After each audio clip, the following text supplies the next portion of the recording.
a very good tight bite, a robust bite on your opponent's neck. The second assumption we're making is that your opponent is going to focus his energy, his defenses, his attention on not allowing your hips to connect to his. What you guys will notice is that some of the highest level guillotine defense artists, what they'll do is that you'll notice that they realize that if your hips, your legs connect to them, they're done's up, okay? And just as I mentioned in the previous section in Uchikomi, is if I connect my hips, my legs to you, I'm going to finish you, okay? So therefore, a lot of the highest percentage escapes we see in today's modern game revolve around that. Revolve around keeping the hips, the legs, as far away from you as possible, and then using that to escape. That's what these next three escapes are going to have in mind, and those are the assumptions I'm making.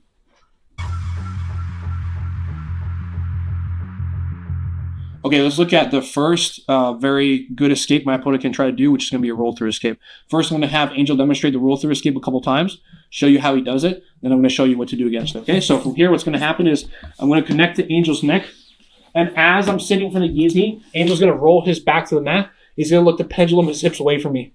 He's going to use that to recover. So from here, as I'm sitting for the guillotine, Angel times and starts to roll through. As he rolls through, he rolls all the way through. So as I try to build up, Angel's in a perfect position to start hitting me with an elbow pass. Next thing you know, the guy's behind you. And now from here, you were going for a guillotine.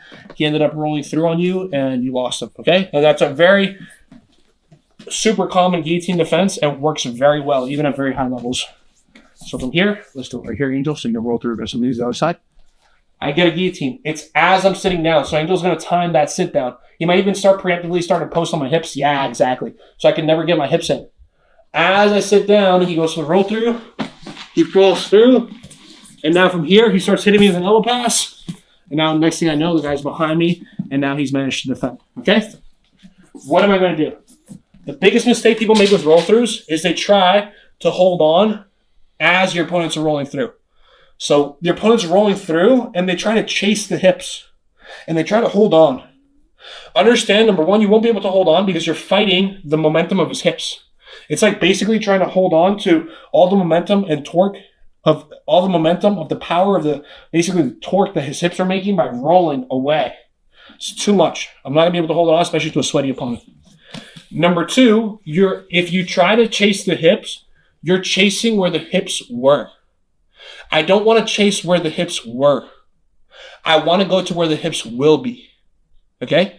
So it's kind of like when you were a kid and you figured out that game in Duck, Duck, Goose.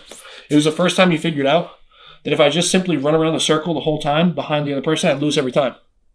But remember that time when you were a kid in kindergarten and you played Duck, Duck, Goose and you finally figured out, oh, wait a minute, if I go the opposite side in the circle, I'm going to catch him before he gets to the spot and your mind was blown? Same thing here.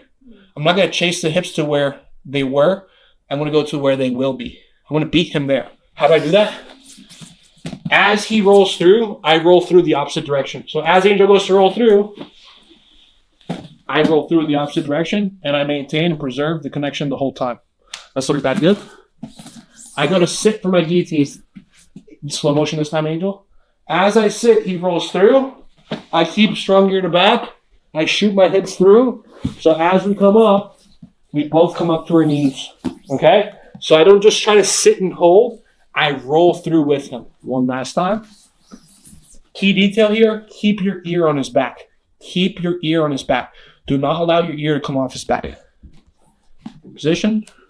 I sit, he rolls through. See how my ear stayed on his back the whole time? It never moved. If you didn't see that, rewind the tape and look in slow motion.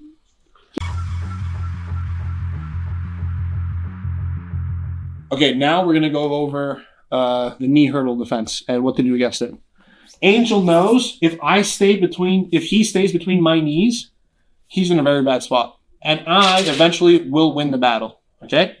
What we're going to do from here is that as I'm sitting down, watch what Angel's going to do. He's going to quickly tap my knees across and get past my legs. And if Angel's past my legs, as we've been talking about this whole instructional, I can't connect my legs to him. If I can't connect my legs to him, then I can't impart the power of the guillotine on him. Okay? So as I sit, Angel's going to pass my legs across and hurdle over. Once I hurdle over, guys, my legs